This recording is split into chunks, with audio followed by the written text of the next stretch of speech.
But here is a speech given by the Lubavitcher Rebbe in 1955. Shalom Paul. And it is talking about being happy in Purim. And there's a saying, it's in the Talmud, says when Adar comes in, you have to increase happiness.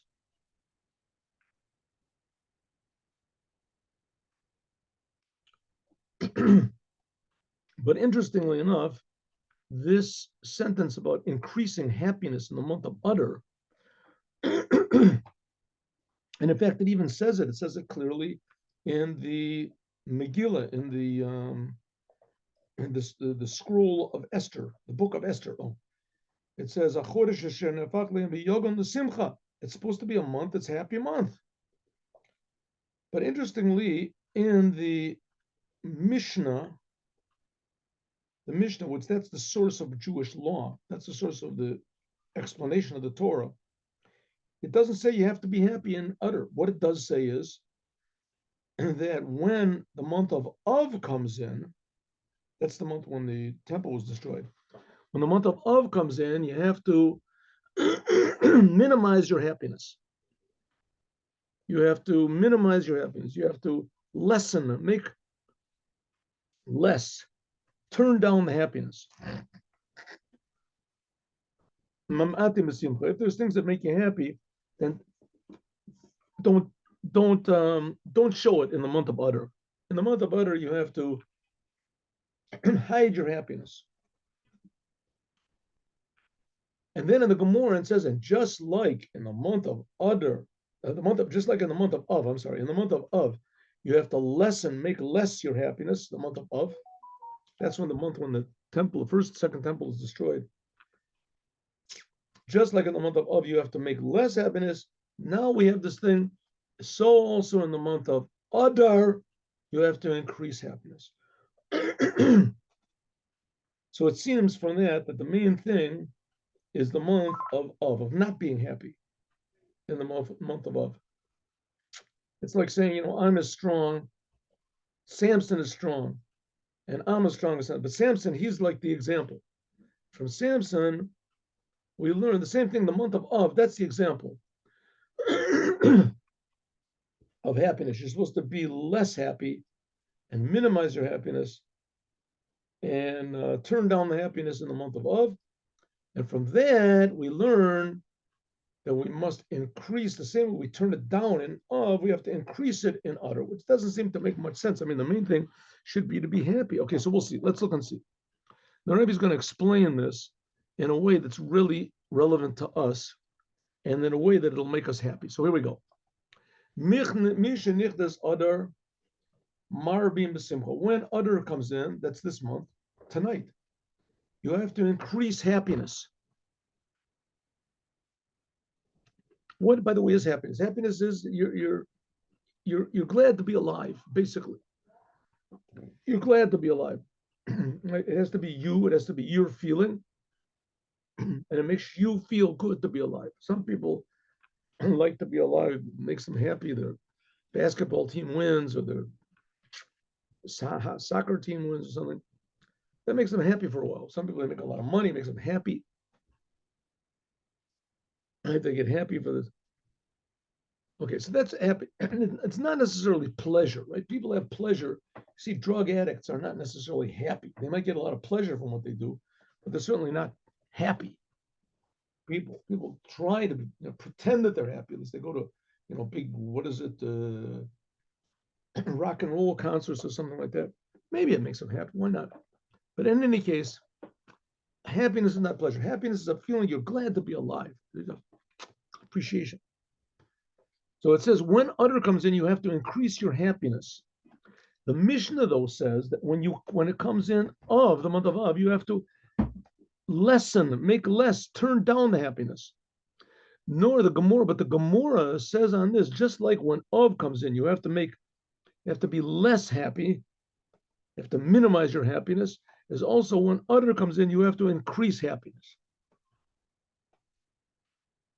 So we see in that, I mean, you can also look at it in a way that What does it mean? You have to limit your happiness. You can look at it like, listen, you don't have to be happy, but if something does come to make you happy, so don't show it. You have to add by happiness. And also don't do things that'll make you happy. Don't do things that make you happy. If you want to be really, careful about it, then don't do anything that'll be any way makes you feel happy or alive or anything like that. Just watch that happiness. Don't do it. Okay. Like, about chain smoker or something like that, or a person who's got a bad heart. You say, listen, do you smoke? Because if you do, then don't smoke. And if you do smoke, then make it as little as possible. The same thing. Don't be happy the month of happy of don't be happy. And if you do be happy, be as little as possible. Maybe we can look at it like that. We'll see. That's not the way to look at it, but we'll see. Let's see. And then it says in the month of, you have to avoid happiness as much as possible. And in the month of Adar, just like in Av, you avoided happiness, here you have to increase happiness.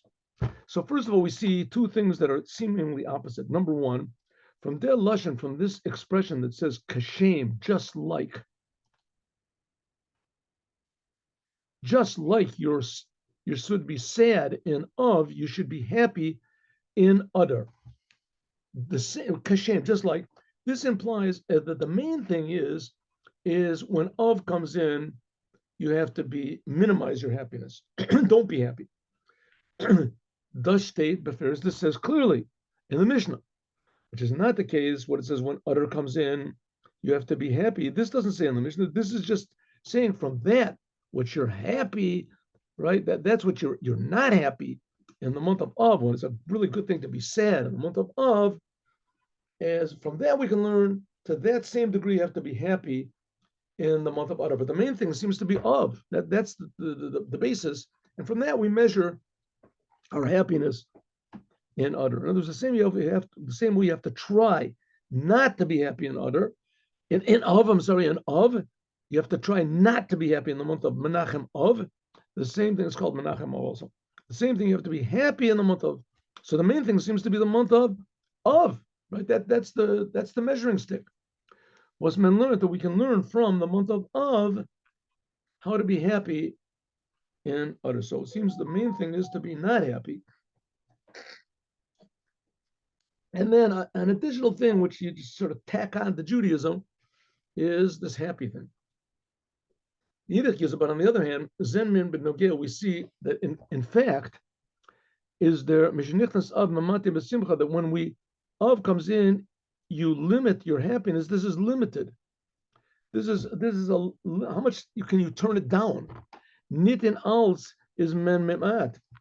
It doesn't mean that you have to be sad about everything. As Zayin and Faran and Yanim, Simcha Oichen Av, also in the month of Av, you can be happy that you can make weddings in the beginning of Av. After Tisha B'Av, they certainly do. But that's what means Adar. When Adar comes in, you have to be happy the whole entire month. So it seems that the unhappiness that you have to try to demonstrate on Av is limited. It's not in everything. You don't have to be miserable at everything, right? You just won $1 million. I feel terrible. Your daughter just got married. Your grandfather just got better. He was in a terrible accident. He got better. That makes me miserable. Everything makes you miserable. That's not so. The month of Av is you have to be sad in some things. You have to limit your happiness in some ways, but in other ways, if the good things happen, you don't have to make a special effort. But on the other hand, on the month of Adar, you have to be happy in everything. In everything. Even if, God forbid, bad things happen, you have to avoid any sort of sign of unhappiness. In Plug, it doesn't it doesn't make any sense. Vibal does the grenas because there's the ganza inyan, the whole thing of when Adar comes in, we increase happiness because we learned this from Av, that in Av we make less. Vider Lashon HaGomor, like the Gomor shows, Kashem, just like in Av, we limit our happiness, so also in Adar we have to increase. So the main thing is the month of limiting our happiness. But it doesn't seem to work out so well. Why? Because For voices their mishenichnas utter marbin besimcha mirror be their nichnas of mamatim. Why is it that when utter comes in, that you have to be happy in everything? Which that's more than the sadness of Av. The month of Av, we just have to be unhappy in certain things, not in everything. Right? When you do commandments, for sure you should be happy. So why is it that from Av we learn out?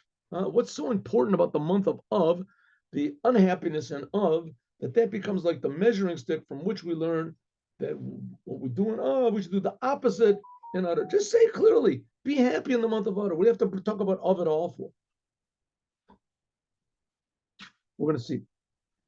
The pasuk that they're clearing, it seems the obvious lesson we can learn from this is like this: Val Simcha, joy, happiness, darv zayin ala mol. You have to be happy all the time. I feel b'chodesh Av, even in the month of Av. Why do you have to be happy all the time? Who says? As is dach ala mol da der tzivoy from Ivdu Hashem b'simcha. You always have to be happy. It's a commandment. You have to be happy to serve God. You have to be happy the fact that you got the job. Huh? The fact is you got the job. I was just reading people in the Big Depression in America, people they didn't have money. People were starving. Places like New York or whatever, they had bread lines, but there are other places that didn't have. People used to like hop on freight trains and just get off at arbitrary places, hoping there would be some work, because where they left, there was simply no work. That the fields were barren, whatever it was. To be able to work, to have a job, is a very good thing. In communist Russia, that was one of the big convincing points of communism. Everyone is going to work. Everyone will work. Everyone will contribute according to their ability. No one's just going to sit at home and do nothing unless they're crippled or something like that. And the state will take care of them. And everyone that can work will work. You're going to be able to contribute, and everyone will work according to their ability and receive according to their need. I mean, all these wonderful things. But it was a very, how do you say, alluring motivation to work, to get a job. And here we have a job. And our boss is the greatest boss in the world. It's God. He's creating us. He's giving us this job, and it's a very responsible job. He's giving us very great responsibility. He really believes in us. Therefore, as es kumt nor to marbin besimcha, when it comes to increasing happiness, is thus an anagrams that's unlimited. When it comes to increasing happiness, the month of Adar, increasing happiness, well, you have to be happy anyway. So therefore, you have to always be happy. You have to increase that. We'll see why. When Adar comes in, you should be extra happy. Okay, why should you be extra happy in the month of Av? Okay, first of all, we learned a little bit about that in the morning. I'm sorry, I keep making the same mistake. Why do you have to be happy in the month of Adar? Why do we have to be happy in the month of Adar? My mind goes in one direction and my mouth goes in the other. It's terrible. Why do we have to be happy in the month of Adar? Why? So it says because the month of Adar, we just finished learning in Chassidut. The month of Adar was the month that the Jewish people were about to be destroyed totally. And they knew the reason why, because they all partook in the meal of Achashverosh. They all were ungrateful to God. And they all declared their loyalty to Achashverosh, to King Achashverosh. And all of a sudden there came this decree that they understood that was going to be killed. And they understood that they deserved it. And they all said, listen, we're Jews. Give us another chance. And God gave everybody another chance. He gave them another chance because they're Jews. So the month of Adar is you're happy because you're a Jew. Because you're a Jew, it saved everybody's life. And because they're a Jew, therefore he could do his responsibility to God. He should not shirk his responsibility to God. It also comes to show that if you shirk your responsibility and you go against God, nevertheless, God will save you. Right? God didn't say, okay, so everybody, okay, you did bad, burn in hell, everyone. Right? And those 4 or 5 people that didn't, you guys be happy. You're going to get saved. No, everybody got saved. So the whole month is the month of joy. We got saved from an impossible situation. To kill all the Jews in one day. So it said, therefore, you're supposed to be happy all the time. We'll see why you have to be happy all the time. The that what it says that you have to limit your happiness. This is limit. This is bounded. It has a limit to it that you have to minimize your happiness. This in the month of Av. Val oich demelt, because also then darvin sein gewissen, and you see, because you always have to be happy. It's just that in the month of Av you have to not be so happy, and not in all things be happy. But the rest of the year you're supposed to be happy all the time that you can serve God. And the month of Adar, how much more so? Well, befrat mitzadem tzivu, because especially there's a commandment which says, Ivdu as Hashem b'simcha. When you serve God, you have to appreciate what you're doing, who you're working for. You should be happy. But there's a little bit deeper. The pinim is from the minyan. The inside is like this. As men had read it in Maimer, we spoke in a Maimer. He's talking about a Hasidic discourse that the previous Rebbe gave. Where is this? In Divra Maska Kitisa. This is not the previous Rebbe. I'm sorry. This is a Maimer that the Rebbe himself gave. Oh, he must have said it right before this speech. Right before he gave this speech, as he said, the Hasidic discourse. He said, just like we said over here, that God wants to have a dwelling in this world. Und wie der Mensch was wohnen, like a person who lives in a dwelling, as gefindt sich in dem dir, he finds in the dwelling mit sein ganze Wesen, with his whole being, all of his consciousness, is your home. Azoy is oich der pirush from dir b'tachton. That's what it means, the dwelling in a lower world. As der Eibishter, that God zol sein lamata b'kol atzmuto ma'uto yisbrech. What does God want? God wants this world. What did he put the Jews over here for? We're supposed to make God revealed in this world. That's the purpose of man. That's the purpose of Judaism, to remind all of mankind that God wants to dwell here. He wants to be here, that everyone should know that they are being created and that they are very important to God, and that God's main pleasure is when we do what God wants. That's what it means he dwells here. This is his home. Just like you feel at home. It says that there is power and joy in God's place. Where God is found is happy. God, why is God happy? Because God is life. God gives life. Life is a happy thing. In order that there will be a dwelling in the lower worlds, you have to be happy.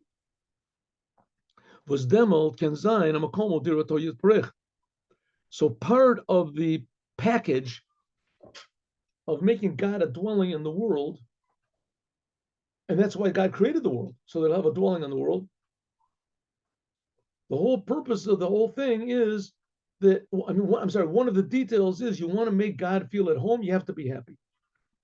If you're not happy, God does not feel at home. That's why it says 3 times a year people will go to the Holy Temple to see God. When on Moadim the Simcha, Moadim the Simcha, Moadim, the holidays of happiness. Pesach, Shavuos, Sukkos, those are holidays of happiness. You got to be happy. Why are you happy? Because you feel, man, God's creating me, right? I'm creating me. I'm a Jew. God took us out of Egypt. I'm special. I have a responsibility to the world to improve the whole world. Inform all the non-Jews how much God loves them, cares about them, creates them. Therefore, it's verständig. So this world has to be a happy place if you want God to live here, and that's the reason we're created, is to make God live here. That's the Holy Temple. Therefore, it's understandable. You always have to be happy. I feel in the inside, even in the time, was a state what it says, that you said that you have to minimize your happiness, like the month of Av, darf man euch demelt sein besimcha. You also will have to be happy. But in a gewisser must, but it has to be in a certain limited way. Vibalt as, because the dira lo, because making a dwelling place for God.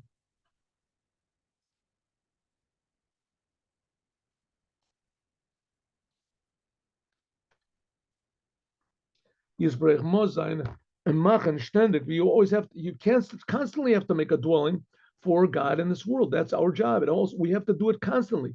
It's a constant task. We never get fired from it. And it's depending on us every moment to do our thoughts, our speech, our action, even how we rest. When you take a rest, you can't take a rest every moment. How do you do it? When you rest, you're resting in order to serve God better, to be a happier person, to be a more pleasant person. So that's also every moment it requires this positivity, to be happy you're alive. Muzmen machen ständig, you have to make constantly, but call rega every moment. You have to try to make a dwelling place for God. Varum, because das is doch the kol adam. This is the whole essence of man. I need lo nivresi el shamish is koni. I was only created to serve my creator, my koni, my boss, my master, God. Those are the only reason we're created. It's in the Gemara and Kedoshim. So the Mishnah also, I think. But Mela likt the right in the end.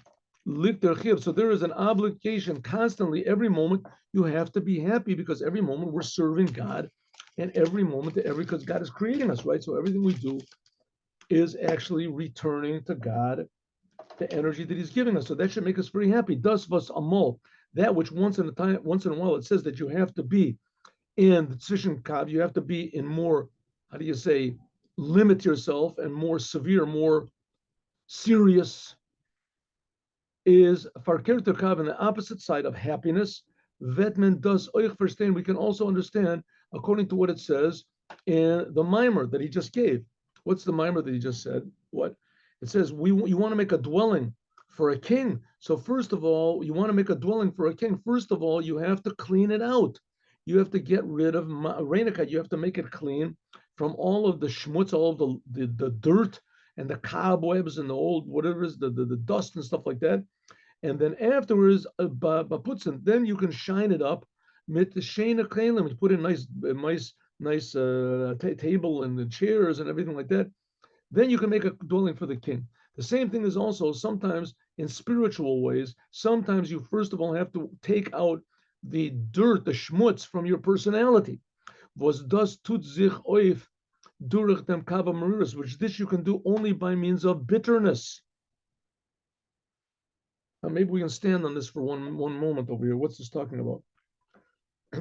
Depression is a bad thing. Judaism eschews depression. There's such a word. I say negates depression. Depression is never good. Depression is good. There are some times when you have to be sad. There's sometimes, God forbid, mourning times of mourning. But then there's sometimes where you have to be bitter. Bitter is not depression. Depression means you give up. You don't want to be alive. Depression means you don't really want to be alive. It doesn't really make any difference to you if you're alive or dead. You're just sort of coasting. It doesn't make that. Whatever. That's the how do you say you can put on the flag of depressed people. Whatever. It makes nothing. No, nothing makes any is important. Life is not important. That's bitterness. That's depression. Depression is bad, all across the board. There's no way you can use depression positively. But there is, on the other hand, things that are not happy. They're not the opposite, if you want to call it happiness. For instance, seriousness. And here we have mourning. Sometimes, God forbid, you have to be in mourning. But here we have bitterness. Now, bitterness is a tool that you can use to clean yourself up. Let's say, take an example, a person is lazy. Person is lazy, and he's addicted to laziness. How does it say that the pupil says to the teacher, I'm sorry, I have a problem. I couldn't get out of my bed. This morning I have problems with my back. Says, what problems do you have with your back? Says, I have problems with my back. I can't get it off of the mattress. Right? It's stuck to the mattress. That's my problems. How do you get out of such a thing like that? Oh, I'll sleep another 5 minutes, another 10 minutes. Right? Some people are addicted. Another cigarette, another bottle of beer, another drink, another this. How do you get out of this? One way to do it is by bitterness. Bitterness. A person says, listen, I have to stop this. I can't continue this. It's destroying my life. You get bitter. Bitterness is not depression. Depression is a lack of life, a lack of enthusiasm. Bitterness means you have enthusiasm. You have enthusiasm. I got to stop this. I got to get out of here. Right? I have to leave. This is awful. I have to stop being so lazy. I have to stop being so, how do you say, decadent. I have to stop being bitterness. So says the Rebbe the same thing. If a king, God wants a dwelling place in the world, the dwelling place has to be happy. But sometimes you have to clean it up. The only way you can clean it up sometimes is by bitterness. Happiness won't do it. What does is the avoda. This is the service of the month of Av.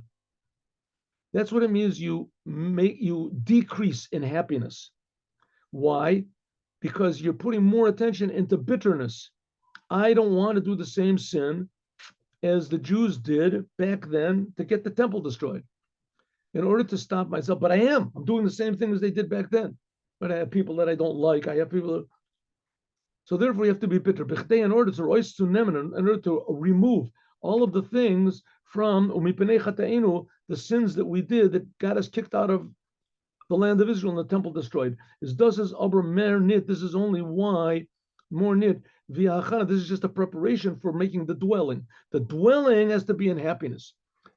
To make God a dwelling in the world has to be in a positive, happy way. That's what it says in the Talmud. The Indian from Nichnes, when there comes in Adar, you have to be happy. Why does it say just like? Just like when Av comes in, you have to decrease happiness. In Adar, you have to increase. Why does it say just like? Why? Was therefore is mashma. This implies that when Adar comes in, the reason that you're increasing happiness is because you learn from Av. And we just finished saying that it's not so. Av is just like the cleaning lady that comes in and cleans up the whole thing. The main thing is the happiness that you have afterwards. And now but if so, why does it say the same way that you are decrease happiness in Av, the same way that's in Av? I thought Av was just like the cleaning lady that comes in. So why does it start off with Av? Why doesn't it just say, be happy in the month of Adar? Why? Is das verstandig, it's understood, like them was a word, but wird declare what it says in Chassidus, as the Yisron or kommt mikol choshech, that a better type of light comes from the darkness. When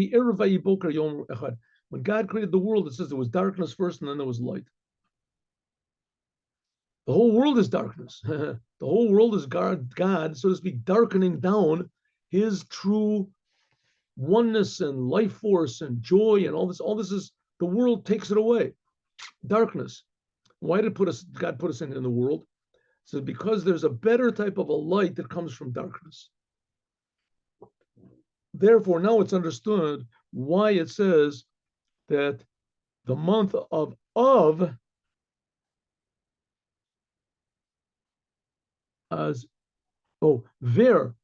month of Av, what is that brings out this infinite light of joy from the Jews until Adalo Yada? This comes from the darkness.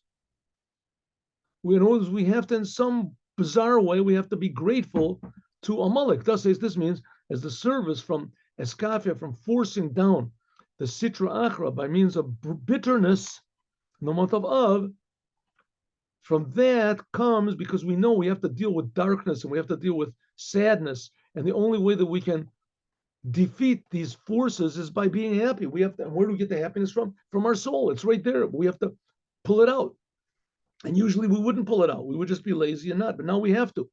So if so, it comes out that the joy from the month of Adar comes from the mistakes that we made, like in the month of Av, or the enemies that we had, like in. Und das is their time. That's the reason why the month of Adar is the happiness without limit. Valdemet, because then it came from the darkness. Via state, like it says, Rabbi Me'amia Oretz Misyadim, like it says, many of the non-Jews decided to convert to Judaism. Amia Oretz, this refers to the Amia Oretz, 3 klippas atameus, 3 levels of impurity, 3 levels of egotism. They aligned, they themselves, they converted. They became Jews. And what's a Jew? A Jew is a person who denies idolatry. And they agree, they how do you say? And they agree with the whole Torah. Mitzadem avoda, because this is service, as verter yisron, or there'll be a better type of light. As Purim is their chiyuv, hasimcha. The Purim is that you have to get happy until you don't know. We're talking about a people. If people you can't control your liquor, then don't drink on Purim, because there's a lot of people that do not know how to drink, and when they drink, they just become like monkeys. They say that Noah. Where did this drink come from, by the way? Where this alcoholic beverages came from? It came from Noah. Noah, that he got out of the ark, so he planted wine and he got drunk. So it says that Noah, in order for his wine, this is a midrash, in order for his endeavor, his agriculture endeavor would succeed, growing grapes. So he made a few sacrifices. First of all, it says he sacrificed a sheep. Then he sacrificed a monkey. Then he sacrificed a lion, I think, and then he sacrificed a pig. He said, since then, the first glass of wine that everybody takes, they're like a sheep. They're calm and quiet. The next one, you're like a monkey, jumping all around. The next one, person is like a lion. He's belligerent. He's the strongest. I'll show you who I am. Turning over tables. And the last one, he throws up. He's like a pig. In any case, if you don't know how to drink, then don't drink. But if you do know how to drink, or if you want to see if you know how to drink or not, then there is a commandment on Purim to get drunk until you don't know the difference between Haman and Mordechai, which we'll talk about that sometimes another time. And also the whole month of Adar, Darv has to be happy, Beriboy, very, very happy. Like it says, it says in the Megillah, this month is transformed from darkness to light, from whatever to mourning into happiness. The ganze chodesh Adar, the whole month of Adar, is happy. So, in summary, we have to be happy all the time. In the month of Adar, we have to be especially happy because we came from the darkness. There was this tremendous threat over our heads, and miraculously, we got out of it. And so, therefore, it's a doubled and redoubled happiness. And that's what it says. And that's why it says that our happiness comes from of, the same way in the month of we minimize, we decrease happiness. Why? Because of the sins that we did, the terrible things. This month we learn from that darkness, we get happiness in the month of Adar, to be happy, transforming the darkness into light. So it should be also to all of us. God bless you all. Have a good day with Moshiach. Now, God willing, I put up the Chumash class from last year, so you can look and see Parshas Truma. And later on, I'll put up the Torah Or class from last year. Torah Or, the class in Torah Or from last year, which is about the tabernacle. And yeah, especially the 2 cherubs that were on the ark. Okay, have a look and see. Shalom uvracha. Have a good day with Moshiach now. Thank you.